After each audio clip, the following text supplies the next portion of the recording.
Good morning, children. Welcome to another session of biology classes.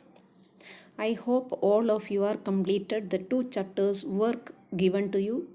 Read your book thoroughly, complete all the objective questions in your book, and write question answers in your register. Today we are going to start with a new chapter, tissues, types of plants and animal tissues. In this chapter, what is a tissue, which are the different types of tissues, location, structure, and functions of tissues are the topics. Now let us start with plant tissues.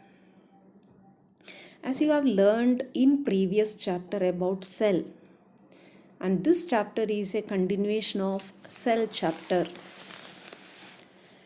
The body of an organism has several types of cells. Cells of each type serve a specified function.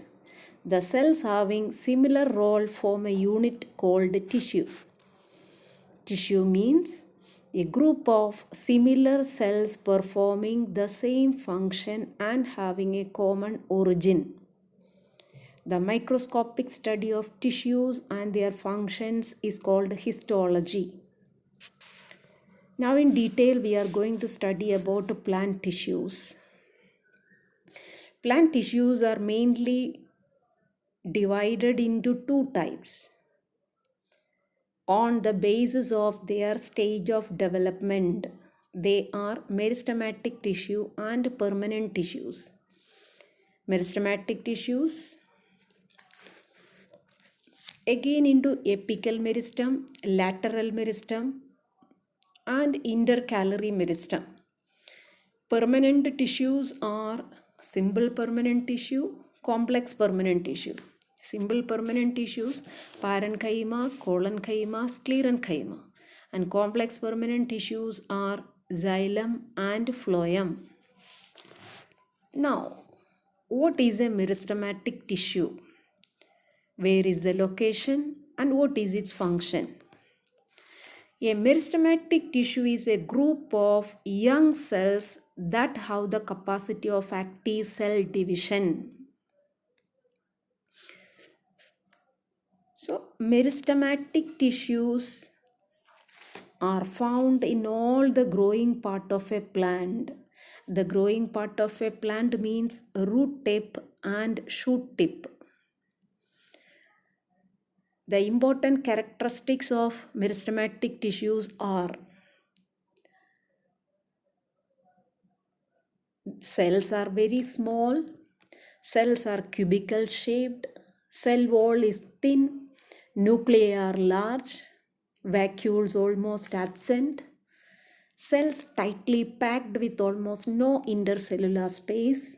The cells actively divide, adding new cells to the plant, and new cells thus produced are transferred it into permanent tissues. So, meristematic tissues, they are found only in the tips of roots and shoots. They are living cells, compactly arranged without intercellular space. The vacuoles are almost absent. The cells are immature and undifferentiated. They are capable of dividing indefinitely. And there are different types of meristems. Different types of meristematic tissues, they are apical meristem, intercalary meristem, and lateral meristem. Apical meristem. So here in this picture, the location of meristematic tissues are visible. Apical meristem, it is found at the tip of stem, root and their branches. It consists of group of cells which give rise to primary permanent tissues, as well as on the tips of axillary buds. Now, second category is that intercalary meristem. These are the parts of apical meristem which get separated from the apex due to the development of permanent tissues in between intercalary meristem, that which helps in elongation of the organs and are present mostly at the base of nodes, internodes and leaves. Nodes means the part from where the leaf originate. Internode means the gap in between two nodes. That is intercalary meristem. And the third type of meristematic tissue, lateral meristem. Lateral meristem occurs on the sides and is responsible for increase in the diameter of the plant root and stem. These tissues are also responsible for growth in thickness of the plant. The cambium of the vascular bundle and the cork cambium are examples. That is cambium or lateral meristem. This is situated below the bark and helps to increase the diameter of the stem. So this much regarding meristematic tissues, characteristics of meristematic tissues and categories of meristematic tissues. They are apical meristem, intercalary meristem and lateral meristem.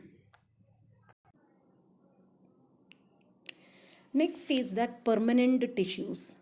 A permanent tissue is a group of cells which have lost their ability to multiply and in which growth has either stopped completely or for a time being. Based on that functional activity of permanent tissues, they are classified it into protective tissue, supportive tissue and conducting tissues. Protective tissue, that is of two different types, that which is present there in the epidermis and cork. Epidermis, that is the epidermal region, means the outer protective covering of the plant part. Epidermis consists of cells with thick walls and it is the outermost protective tissue of the plant.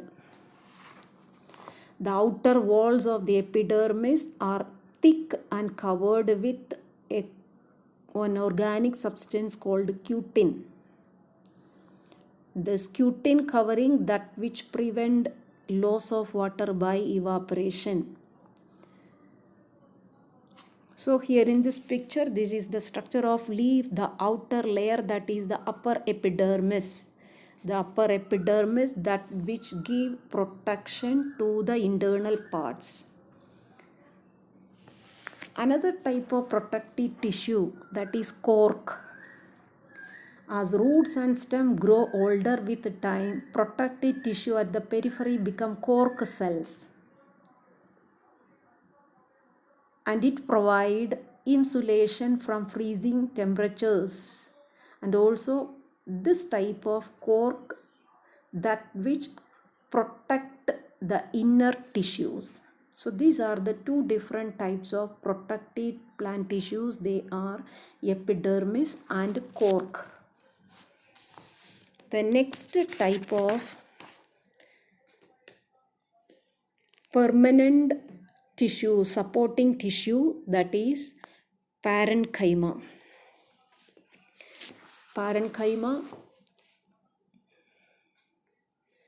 This type of supporting tissues, large thin-walled cells, oval, circular or polygonal in shape. In this picture it is clearly visible.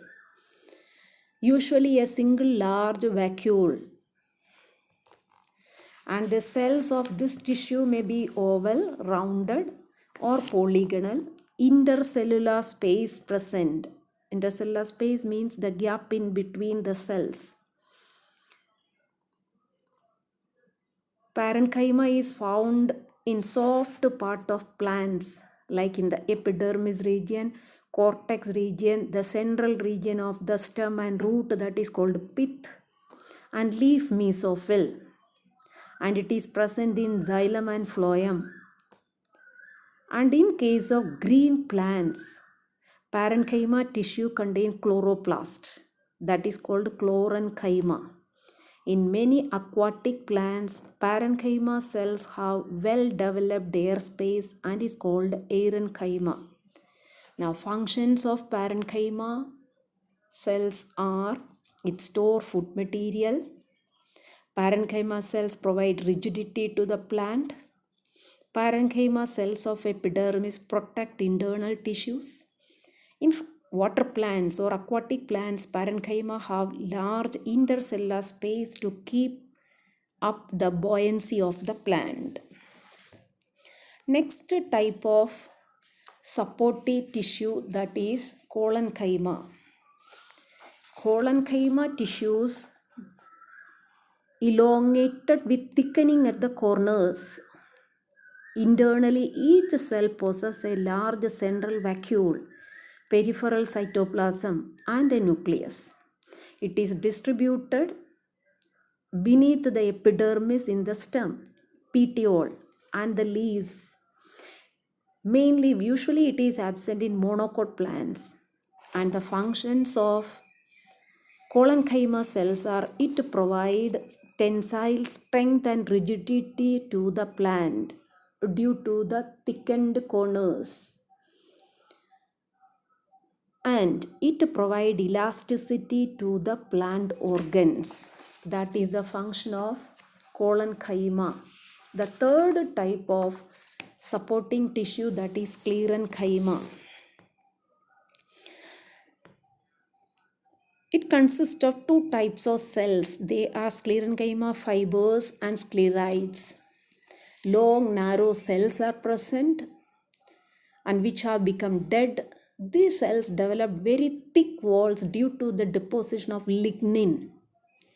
This tissue provides strength to the plants and it is present in the veins of the leaf and stem. The sclerenchyma that is present here in many parts of the plant. Robes, mats, and certain textiles are made from plant fibers, such as those of linen and hemp. These fibers are sclerenchyma cells. The hard walnut shells and the gritty masses in that pierce, that is also made up of sclerenchyma cells, and that is called stone cells. Here in sclerenchyma, the tissue, it is a supportive tissue. Two groups of sclerenchyma cells present, fibers and sclerites. Their walls consist of cellulose or lignin.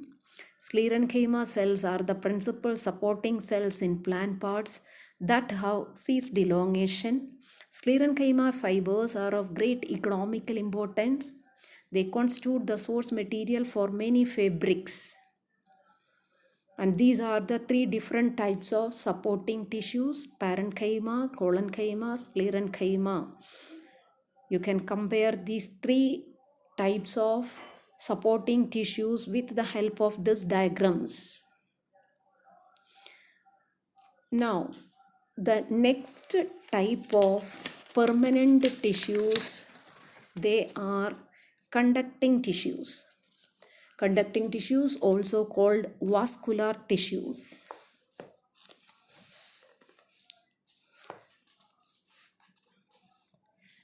And this vascular tissues, a type of complex conducting tissues, it provide passage for water and dissolved material to move up and down in the plant. So the conducting tissues are xylem and phloem.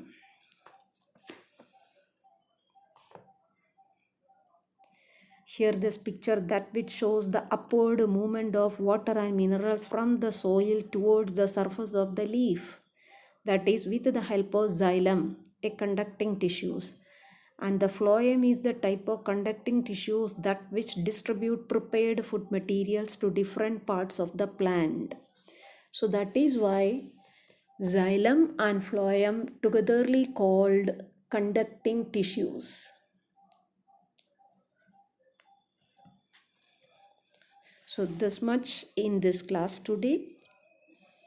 We will continue this chapter with the structure and functions of conducting tissues, xylem and phloem in the next class.